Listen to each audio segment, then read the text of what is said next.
to random, unexpected live stream I may have ever done. Because it's currently 10 to 1 in the morning on a fucking sweaty Tuesday morning, or a sweaty Tuesday midnight, I should say. And I'm just thinking about F1. I'm thinking about this season that we're currently in. It is quite funny, to be honest. I've got to explain myself. If you were to, I just, I'm a bit lost. My thoughts are not composed. Obviously, you've got to take into consideration that I am quite tired at this point.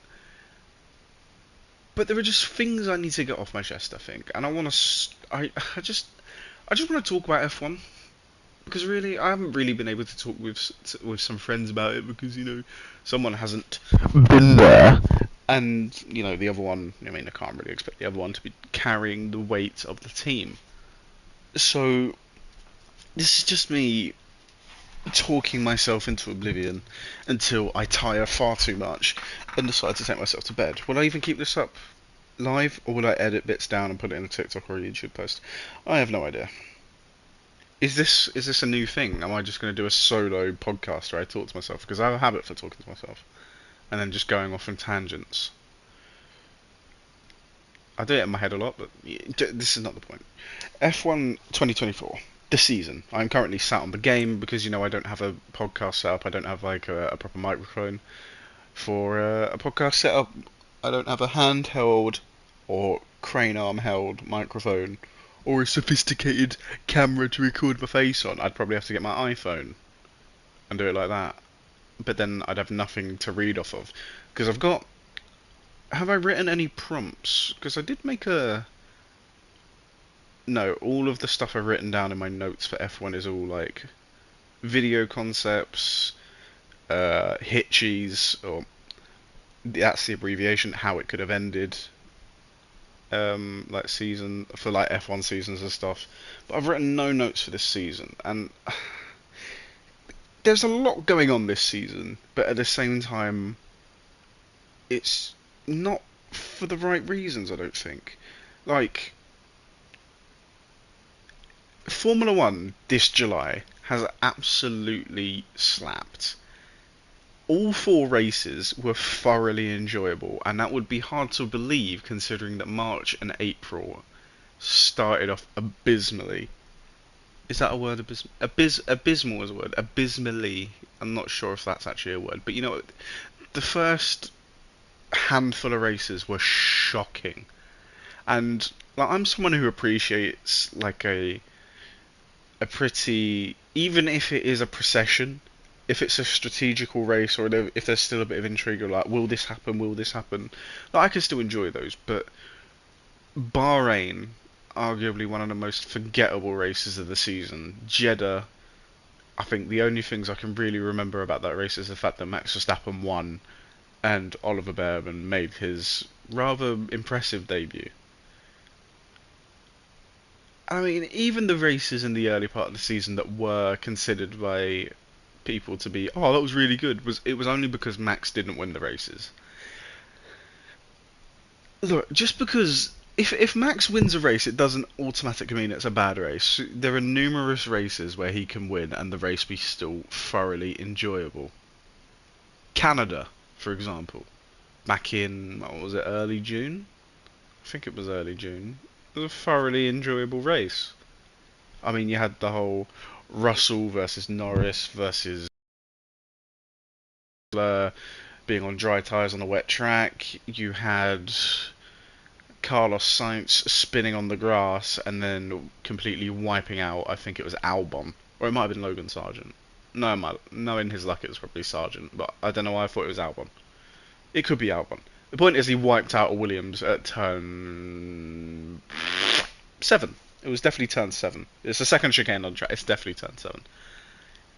It was a thoroughly enjoyable race. And Max Verstappen won it. Just because Max wins doesn't make it boring. I think it's the lack of competitiveness at the start. And I hate the narrative that everyone's got currently of, oh, this season it's ultra competitive. 7 drivers have won races this season. 7 drivers have won the first 14 races of the season. Will we get an 8th winner in the next 10 races? I mean, we might do. We might. But I wouldn't say this season has been, as a whole, ultra competitive. It's just not. You can't compare. And I hate these comparisons as well. Oh my god, this season's just like 2010. Oh my god, it's just like 2012. You just don't know who's going to win. Shut up. It's not the same as either of those two those 2 seasons.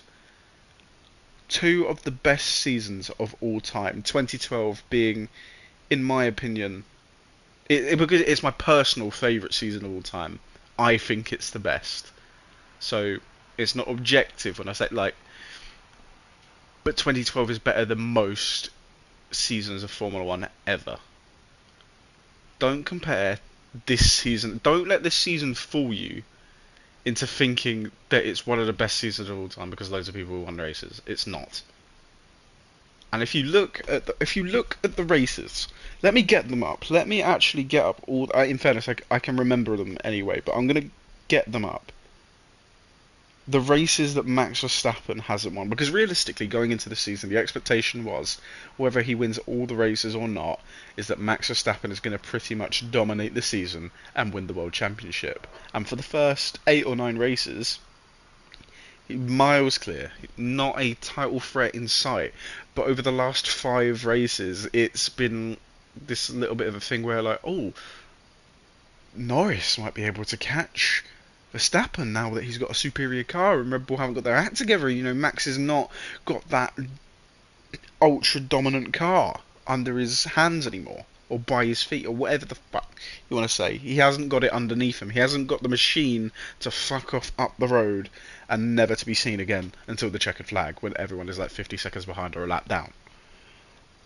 Let me get these races off. F1 2024 race results. Yes. F1 24 race results on the official F1 website. Let's go through all these races, and I wanna preface this by saying, like, I'm not hating on like people having their opinions on whether they're really enjoying the season and how it's been competitive recently. But I do think there is a recency bias. Looking at the last 5 races, Spain, Austria, Silverstone, Hungary, Belgium, if you were to look on the base results, you'd say that this season is really competitive. In fact, if you went back a little bit further and you went back to maybe Miami or Imola or Monaco, you'd still say this season is competitive. It's not. Let's go through this. Bahrain, Verstappen walks away. He's 22 seconds ahead by the time he reaches the checkered flag. It was never in doubt who was winning that race. The only interesting bit was watching Leclerc struggle to brake and his Sainz, pretty much bossing it and getting a podium. Very impressive. Other than that, Red Bull 1-2, Verstappen fucked off. No one cared.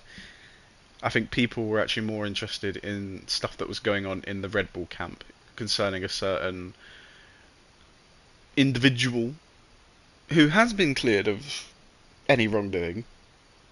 However, he was accused of walking into the Red Bull factory commando and dry humping the desk.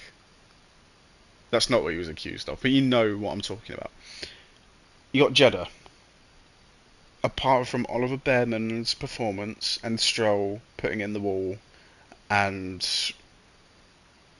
Verstappen winning, there was nothing else to talk about from that weekend. And I think people were still interested in what was going on with Red Bull's team boss at the time. Then we go to Australia, and within the first 5 minutes of the race starting, Verstappen was out. And then people think, oh my god, Verstappen out. Verstappen. Someone new can win. It's going to be really interesting. There's going to be a great fight for this victory because this is a once-in-a-lifetime opportunity to take a win away from the dominance of Red Bull. It was a mid race. It was mid, mid. I mean, what? Let's go through the things that happened in the race. Verstappen's brake caught on fire. I think it was on the right rear. Lewis Hamilton had an engine failure that knocked him out the race before the 20th lap. I think it was 16, 17. He was out of the race. Then Valtteri Bottas was just pedaling around in last place. So you had Verstappen, Hamilton, and Bottas in the bottom three when 5 years ago you would have seen them locking out the top three spots. How times change. Sainz and Leclerc pretty much stayed in formation the whole race. The gap was about a second, 2 seconds. Norris was in third, Piastri in fourth. It was pretty much a procession from first to fourth. So there was no real battle for the lead, no battle for the podium spots. It was pretty much locked in that was the result for most of the race. The only other talking point, and I'd argue it's the biggest talking point of the weekend, other than Verstappen not winning a race, was the Alonso and Russell incident, which I can see both sides at the time, and I mean genuinely, I'd say over the course of the couple of hours after watching the race, and like not really, I didn't watch the replays loads and loads and loads. You kind of go.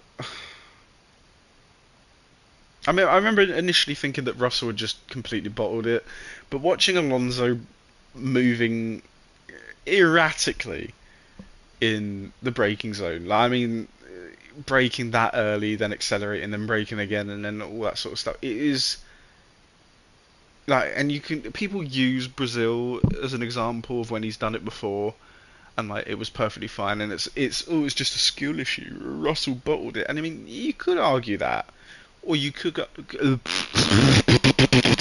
words, or you could argue that you know, the airflow hitting Russell's car was heavily affected by the fact that Fernando was moving around so erratically in the braking zone for a high speed corner. I mean, that's a corner that you barely brake at anyway. I mean, obviously you have to brake a little bit, but you're not going as slowly. Like he was incredibly slow way before the turning point, and you can argue that Fernando's actions really actually did contribute to Russell going off. And it wasn't just a skill issue. It was you can argue both sides. I'm not going to get into that right now, but the point is George Russell.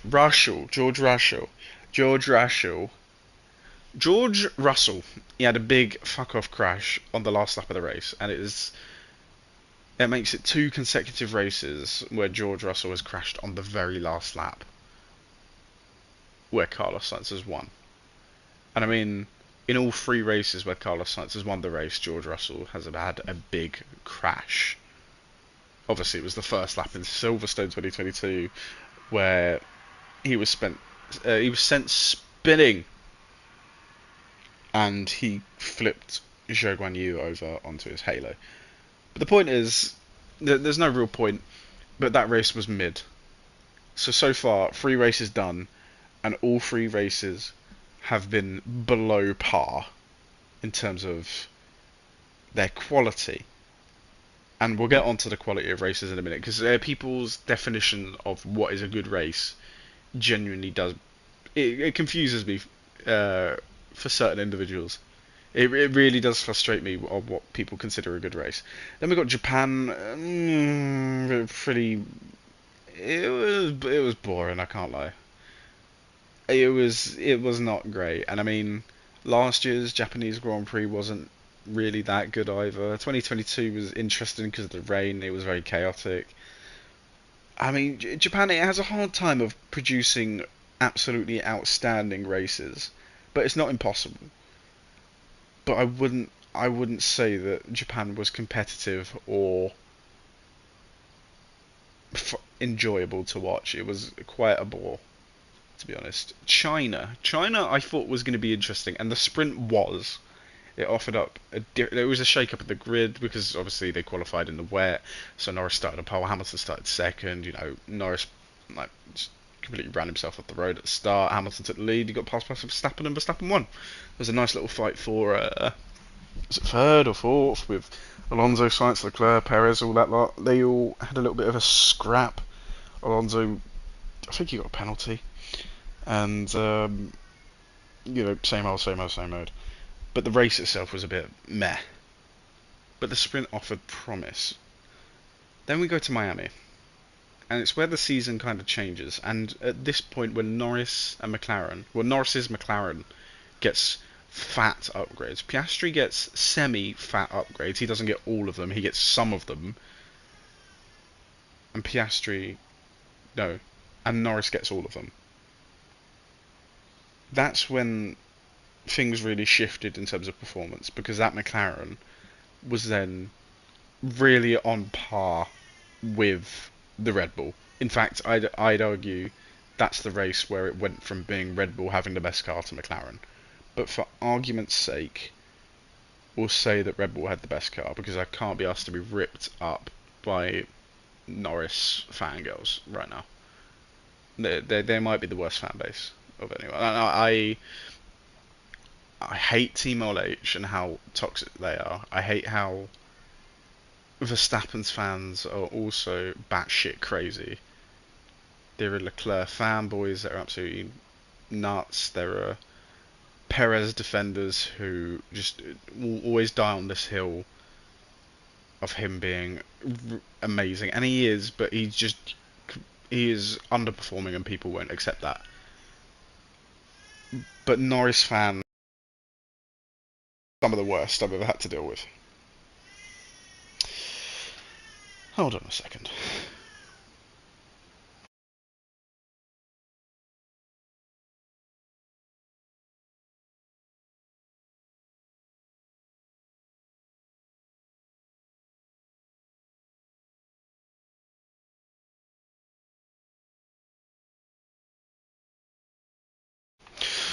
Sorry, I'm back. I'm back. We're back on air. What was I talking about? The Miami Grand Prix. Yes, that is the power dynamic shift at the top of the Constructors' Championship. McLaren had a superior, kind of a superior car to the Red Bulls.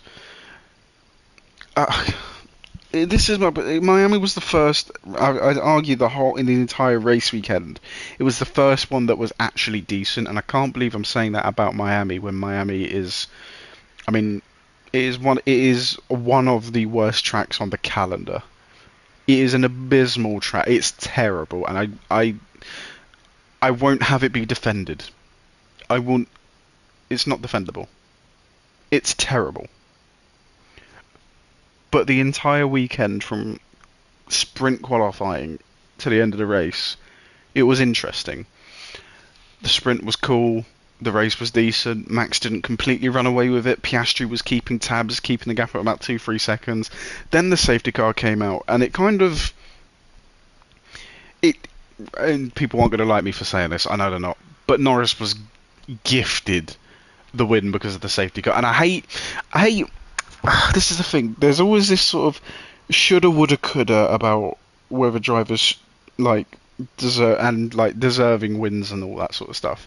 It's kind of one of those should Norris have been the driver to have won the Miami Grand Prix based on the entire from the start of the race to the finish? Would you say Norris was the most deserving winner of that race? You can make a good case that he is because he strategically he went long. The safety car came out, his gamble worked, and then he just drove away from Max in the controlled proceedings after the safety car came in. You can argue Max got caught out by the safety car, was done a bit dirty after really controlling the pace and not having vastly superior machinery. There was a challenge there, and the win slightly fell away from him because of the safety car at a bad time. But this is the thing. Norris was not. He was stuck behind Perez for so long. He couldn't really find a way past Perez. I mean, I'm trying to think of the drive. Obviously, Piastri was up the road. I think was it Leclerc and Sainz as well. Hamilton, I think, was even in front at that point. I'm not entirely sure. I think it was Russell that was behind, but there were multiple drivers that were just pulling away at the front, and Perez was holding Norris at bay. And then Norris goes long, benefits from the safety car. He's a beneficiary of a safety car. That was his first win, and we'll come back to this win in a moment because I have another word to say to the Norris fans. Whatever. Norris wins the race in Miami. He becomes the third different winner of the season, and it's only 6 races in. So people at this point are like, 3 winners in 6 races is not bad at all. And I mean, it's not as dominant as it was last season when it took the third race winner of last season to Singapore to win, which I think was round 14, 15, 16, which is like, it's crazy that it took that long for like to have a third winner in a season. That way, it was crazily dominant, and I think people were riding this high that Red Bull aren't as dominant, and there are opportunities to have wins fall into the hands of other drivers, and not just other drivers, other teams, because Perez is nowhere, and he hasn't. He's been missing since the midway point half last season. He's disappeared off the face of the earth. Anyway, so that was Miami, and it was the first genuinely good race weekend of the entire season, like from start to finish. It was good. Imola too, thoroughly decent race. Not enthralling by any means, but there was still some enjoyment to be had from that race weekend. It was actually decent. But then again, when people were saying, "Oh, Verstappen won," Norris wasn't able to catch, it was just boring. Verstappen won. You're waffling. The race was decent. Get over yourself. Stop moaning just because the driver who was doing the best job and has been winning the most races currently has won again. He deserved the win. He worked hard for it. It was a well-earned, well-controlled victory, especially under pressure at the end. He won the race fair and square. Stop complaining about it. We go to Monaco, and Ferrari have the best package. They dominate the race. The race was boring, but I think everyone was extremely happy with the result and the fact that Leclerc finally won his home race.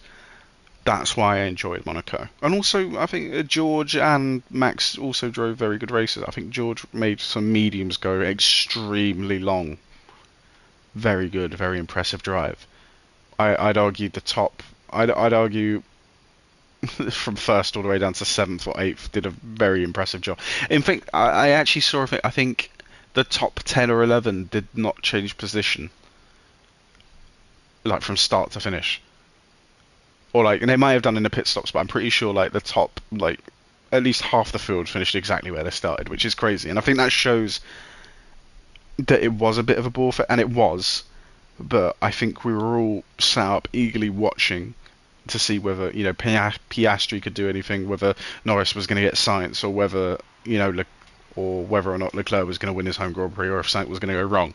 Thankfully, it didn't. Thankfully, we won his home Grand Prix, and it was a great podium. It was a great scene. But the race weekend, I mean, qualifying was fine. It was good. But the race itself, it was boring. Like most Monaco races are boring, to be honest. Well, actually no, they're not. But this one was. It was a hard watch in terms of a racing aspect, but in terms of a result aspect, I think we were all quite intrigued to see whether Leclerc could win. Anyway, Canada.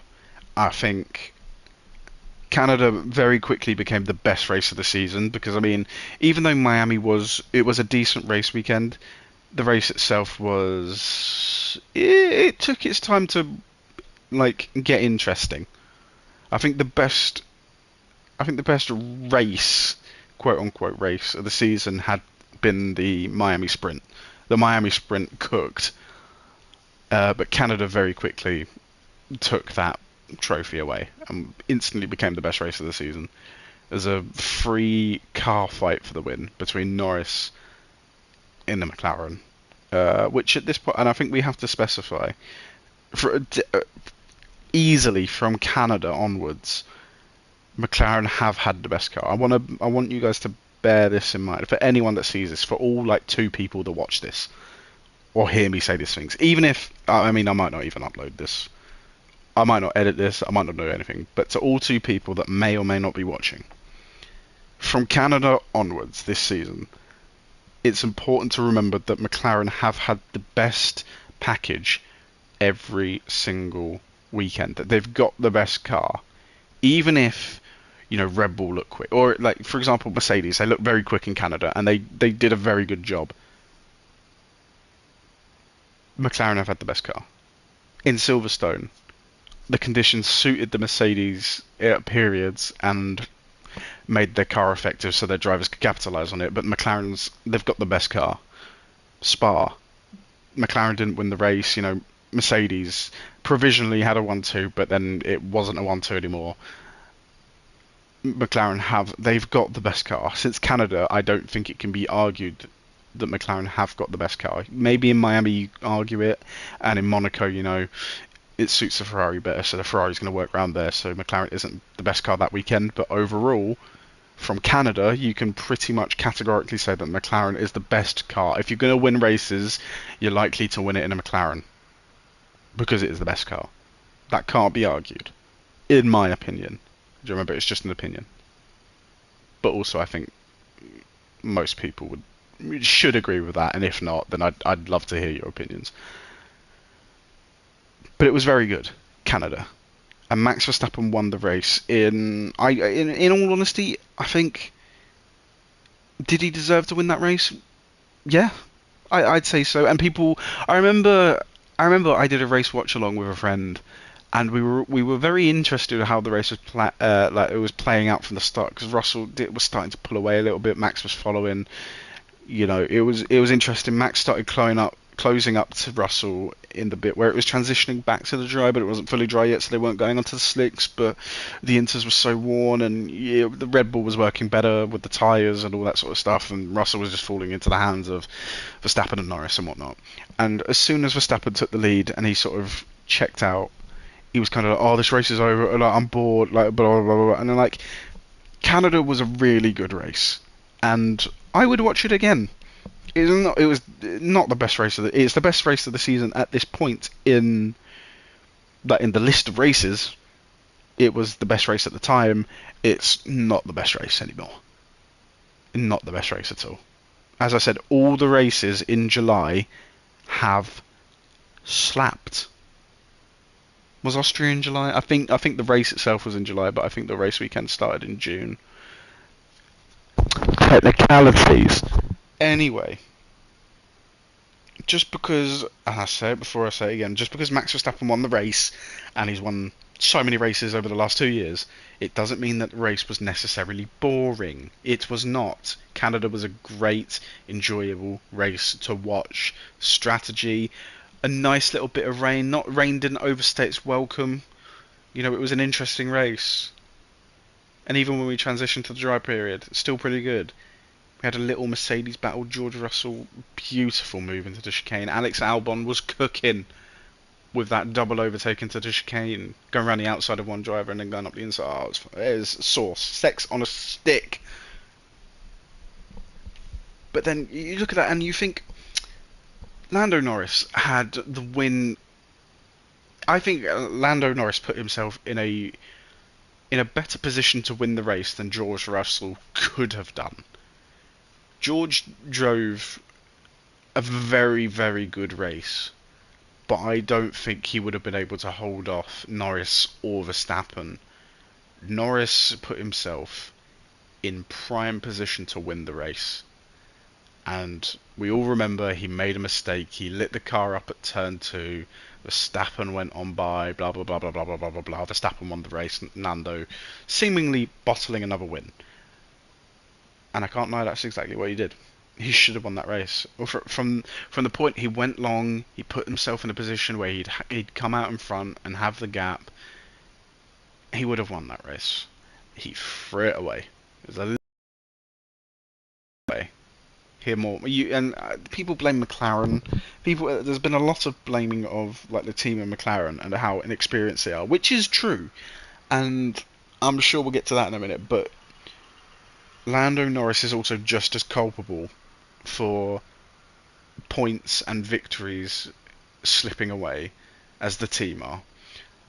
You can't blame solely one thing. There are multiple things that have come into play, and the team and Lando Norris, you can argue, are equally responsible for losing that race. I digress.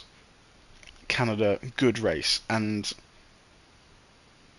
from Canada all the way through to Belgium, the latest race, 6 consecutive good, enjoyable races. we'll get on to the next one now. Spain. George, beautiful move into turn one, blah, blah, blah, blah. You know, he's never going to win the race, but it was really cool that he got into P1. Lewis Hamilton got on the podium after, you know, getting past the Ferraris, and George at the end with slightly better tyres, as George's tyres were absolutely munted. Lando could not catch Max on a go long and then catch up at the end strategy, and Max won the race. But it was still an enjoyable race. It was a fine watch. But from now it gets interesting. Austria. And Spain, by the way, Spain was 5 races ago. We've had 4 races in between Verstappen's last win to right now, present day. It's crazy to think that Verstappen has not won any of the last 4 races. That for me is crazy. I think for most people it's kind of a bit of a shock, because you wouldn't have thought that at the start of the season, and you wouldn't have thought that going into May. I think it is quite impressive that he's not won. Although saying that, he arguably could have won 2 of the races.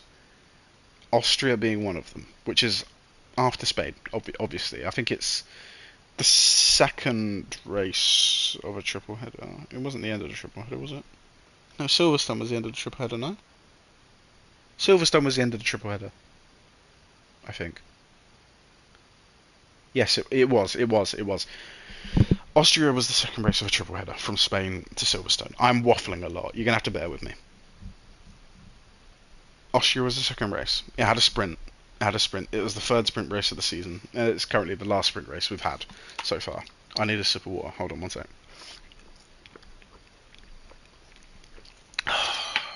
Big gulps taken there. CS, Austria, sprint weekend. The sprint set up an interesting dynamic for the race, because at the start, you know, the McLarens were keeping pace with Max. Lando made a dive bomb into turn 3, pulled it off, made it work, got the overtake. Max sent it down the inside at turn 4, took the position back, and Piastri got second because, you know, Norris got caught out and went wide after Verstappen kind of just, obviously from such an acute angle, is going to drift out wider, so Norris went wide, and then Piastri slipped on through. He couldn't take P1, but he took P2 from Norris, and Norris could not get back past anymore, so Piastri finished P2. And Piastri would also finish P2 in the race, and you wouldn't have thought that with 15 laps to go. I think it was lap 50, I don't know. Verstappen and Norris pitted on the same lap towards the end for medium tyres. Verstappen's pit stop was 6.4 something. They threw a 7-second gap down the drain. Then on that outlap, or on the lap after, Max locks up into turn 4, loses a whole bunch of time. Lando gets DRS. Then there's loads of dive bombs from Norris. You know, there's a massive battle for the lead. It's getting contentious. There's complaining on the radio. Then there's track limit penalties for Lando because he's going off the track too much. Then Max and Lando hit each other. They both get punches. And then George Russell wins the race. Piastri finishes second. Carlos Sainz finishes third. And you kind of go... If you looked at it from a result standpoint, you go, what a crazy race. The race was... It was about halfway through the race, and most people would kind of be like, ugh, it's all right. It's an all right watch, I suppose. I mean, I probably wouldn't watch it again. The ending is what made the race good. Let's be real. The whole Lando versus Max battle was a great watch. I mean, the collision, when it burst into a collision, it's kind of like, it's a shock, and obviously it's entertaining, quote unquote. But it's not great, is it? So it kind of puts a bit of a sour mark on it in terms of its actual racing quality, but in terms of entertainment, drama, shock factor, lifts it all up. It engrosses you in that race. So Austria was mid, and then it got insanely good at the end, barring the crash. That was a shame. And I remember I did a video on TikTok. It was an edit, and it wasn't a serious edit. It was a jokey edit, and it involves some radio messages from Max, and it's obviously like him talking about him being forced off and the fact that Lando was dive bombing and that's not how you overtake, and then the radio message from Hungary as well, saying about, you know, you should be leaving a car's width, and it was this whole rocket powered mohawk meme as well, where he was doing exhibits of Lance Stroll crashing, and it's like Exhibit A, Exhibit B, Exhibit C, Exhibit D, E, F, G, H, I, J, K, L, M, N, P, you know, all that sort of stuff. And it was a joke. It wasn't actually a serious video, but you know, it's one of those things where it's not serious, but there is also some validity to what's being said. Like what Max was saying in those radio messages about dive bombing and just like forcing people off the road, and it's not how you're supposed to overtake. There is validity to those quotes, and you know he's not exactly wrong by saying that. But then also, if you've also done those things, and I hate to be this guy because I do not, and I don't want to come across this way. I'm not a Max hater. I don't dislike Max. I don't have an agenda against Max. I don't look forward to seeing him have incidents. I'm not one of those people that thrives off of him having weaknesses or errors or races where his brilliance is overshadowed by some of his more aggressive actions. I'm not one of those people that thrives off that. But at the same time, when you actually look at the things that Verstappen throughout his entire career, his Formula One career that is, you know, it is a trait of his to like he is one of the best overtakers in Formula One, but he's also notorious, and I hate saying this, he is notorious for running the car up the inside and forcing people off the track, and dive bombing, and like pushing people off the track and dive bombing. He is also notorious for those things. And for example, exhibit what exhibit was it? I'm gonna get the example. Exhibit C, I believe it was. It was the 2019 Austrian Grand Prix, actually. Yes, it was the 2019 Austrian Grand Prix. Was Exhibit C, and that was the incident where Charles Leclerc and Max Verstappen were fighting for the win. And I think the lap before, I think it was lap 68 or lap 69? One of the late 60 laps. He sends it up the inside, but Leclerc just manages to outdrag him. Well, he had the DRS as well. He beats him to turn 4. He then does it the very next lap. He sends it down the inside. He doesn't hit the apex. He turns in late. Leclerc is obviously turning in as well, but Max is nowhere near the apex. Leclerc and him make contact. Leclerc's forced off the road, and Max leaves him absolutely no space. Takes the lead, wins the race. That example, I think, is one where it is, it was an unfair. I don't think it was an entirely fair maneuver.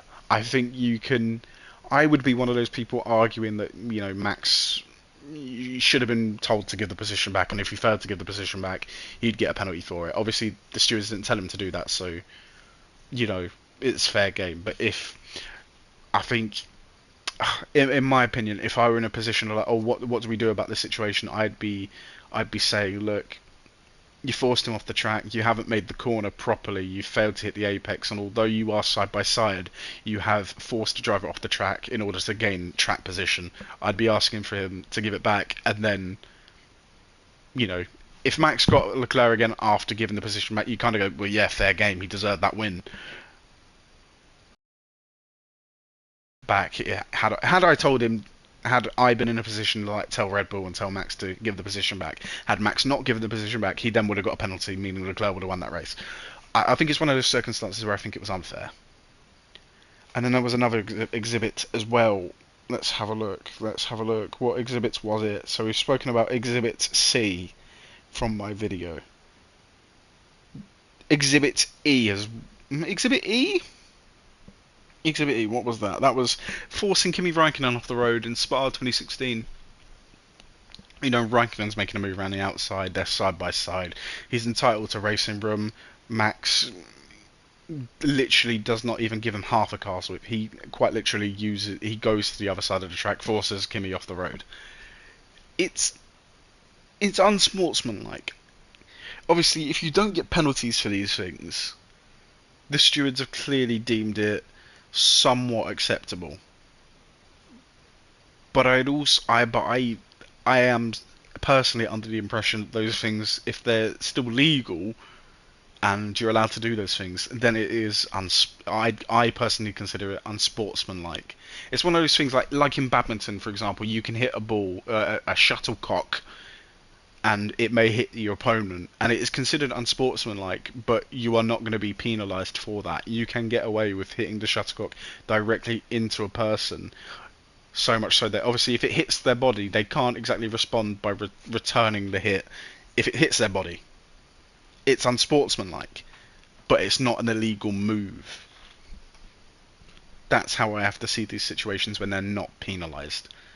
So there are just a couple of examples of things here, and obviously there are other exhibits. Exhibit F is turn 6-7 chicane at Abu Dhabi 2021. Max sends it from a few tenths back. He barely keeps it on the track himself. Lewis just takes he checks out, goes straight over the chicane, keeps the position, blah blah blah blah blah. And that was another thing actually. I remember at the time, and I'm going off a bit on a tangent. I will get back to Austria and Lando Norris and Max Verstappen in a moment. In 2021, at that Abu Dhabi Grand Prix, obviously we can talk about the end another time. I'm not interested in that. At the start of that race, Max obviously goes down the other side. He just about keeps it on the track after launching it down the inside of Lewis Hamilton. And Lewis, he sees Max coming late and he tries to turn in and cut off the opportunity for him to overtake. But, ultimately he does leave Max the room to go past. But Lewis, once he does that, he is given, and by the way, he is well within his rights to do that. He is leading, going. He's not the first one to the apex, because he's actually broke for the corner and is going in at a much slower speed than Max, who is sending it up the inside. So he might not get to the apex first and be the first one into the corner on the technicality that he's not the first one to the apex, but he's leading going into the braking zone. And I think, especially with a dive bomb, if you are the leading car going into the corner and are the defending car, you still have a right to some space. In fact, you are the one who should be dictating the space. He has nowhere to go. He goes straight up the chicane. He does maintain the position, but he does. They did this thing, Mercedes, where they conceded a gap. Like Lewis was, I think, after cutting the chicane, and obviously Max had taken the corner. He didn't just keep the gap as it was, where it was like 2 or 3 seconds or whatever it was after going straight over. He slowed down, allowed Max to get close again, but didn't give him the position back. Which was interesting. And obviously, Red Bull and Max and a lot of fans complained about that. And even Martin Brundle called it in commentary that Lewis should have been asked to give him the position back. Which I think most people agree with when you maintain your advantage by going off the track, but in the context of the situation, he's been forced off, blah blah blah blah blah. You can apply the same logic to Lando Norris sending it up the inside at turn 3 in Austria, Max immediately going off the track and just accelerating while Lando is still struggling to keep it on the track. He does keep it on the track, but Max obviously is off the track, accelerating, going round obviously the big yellow sausage strip curb, whatever the fuck it is, and then maintaining the position. And he maintains the lead of the race and gains an unfair advantage. So my question is to the fan bases here, the multiple toxic fan bases which I know are going to kick off about this. If Lewis, right. The question is this. I'm struggling to get my words out because it is getting late. The question is this. If Lewis maintaining position on the first lap of the race in Abu Dhabi to you was a problem, and not giving the position back but conceding the gap, if that was a problem for you and you think that Lewis should have given it back and you think it was unfair that he was able to keep the lead, then are you also of the impression that Max should have given the position to Lando when Lando dive bombed and forced Max into a position where he couldn't do anything but go off the track and maintain the advantage? Or do you think, like, I mean, the thing you are, I think in situations like this, I think if you think one thing for one, you have to think it for everything. I'm really struggling to get my words out. I think, yeah, if you think that Lewis should have been told to give the position back in Abu Dhabi, then you probably should think that Max should be told to cede the position to Lando Norris in Austria, and vice versa. If you genuinely think that Lewis shouldn't have given the position back in Abu Dhabi on the first lap, then you would probably also agree that Max should not have given the position up to Lando. It's when people mix and match. It's when, like, for example, Team LH are going like, Max has forced Lewis off, and I mean, Lewis gave back the time, and he should be allowed to keep the lead because he had nowhere to go. But at the same time, I can understand why he's gained a little bit of an unfair advantage. So we'll do this thing where we compromise, and he gives up the gap to Verstappen, but doesn't let him back through because Max forced him off. Blah blah blah. But then you also have the opinion at the same time that Max is cheating, he's maintained an unfair advantage by going off the track, blah blah blah blah blah, he should hand the position back to Norris. It doesn't work like that, you stupid fuck. You either give the position up in both scenarios, or you keep the position in both scenarios. You can't have it both ways. It's like people that tell me, like, I'm going to go off on a bit of a tangent here, and I'm definitely going to upset some people by saying this. It's like people that say that, the Mercedes was the best car in 2021, but the Ferrari was the best car in 2022. Look, this is a whole different conversation topic, and I'm not going to go in depth about it right now, because I genuinely don't think I have the brain capacity to do that, and I've gone so far off topic, and I'm not even talking about Norris and Verstappen anymore. But let me just tell you something, right? The reason people say that the Mercedes was better in 2021 was because of the engine power and how good it was in a straight line and in the high speed corners. And I mean purely the high speed corners. In the low and medium speed corners, it was wank. And similarly, the Red Bull had in this season the RB16B. But I don't know why they didn't just call it the RB17, because it was an evolution of the RB16. Oh, the RB16. The Red Bull's better in the low and medium speed corners, is what I'm trying to say. But the Mercedes was better in the high speed corners and a straight line. They were pretty even. Those two cars, the W12 and the RB16B slash RB17, whatever the fuck you want to call it, the evolution of the RB16. Those two cars were practically even on most stats. The differences are where they work best. Obviously, as I said, the lower the speeds, the Red Bull will work better. The higher the speeds, the Mercedes will work better. It's just how those cars operated. But in terms of the outright performance and quality, they were practically identical in terms of the majority of their stats. And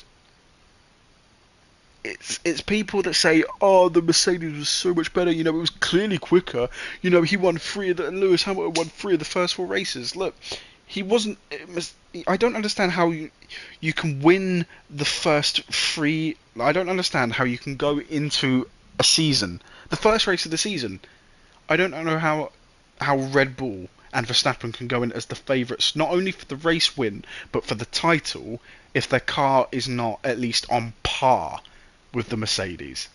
I don't understand how you can immediately go, the Mercedes is the best car, and they're clearly the better team, and Red Bull and Max are the underdogs because their machinery is not up to speed, but it's Max's talent and raw ability that is carrying Red Bull to the top. That's a stupid, it's a pathetic argument, and I hate it so much because you really. You take things from base value. You look at the fact that Hamilton won 3 of the first 4 races in that season, and you go, well, Mercedes clearly had the best car, and Lewis is a car merchant, and Max is he's so talented and is carrying Red Bull into championship contention by keeping on Lewis's coattails. It wasn't like that. They went into Bahrain with they went into Bahrain, and it's important to specify that the year before the Mercedes was godly. The Red Bull, by the end of that season, had caught up. The Red Bull was far more effective in the high speed than it had been throughout the entirety of the hybrid era. They were not as quick in the high speed or down the straights as the Mercedes, but they certainly had a good enough package to still challenge them in those departments. So when you say that, oh, the Mercedes had the best car, you're fucking, in my opinion, you're chatting shit. The point about the cars, I've gone on a bit of a mad one here because it really drives me nuts. The point about the cars is, what was my point? The point about the cars was, it's about those situations where if it's one excuse and reason for this being the thing, then it has to be the same for other things. Oh, connection issues. If the Red Bull was a worse car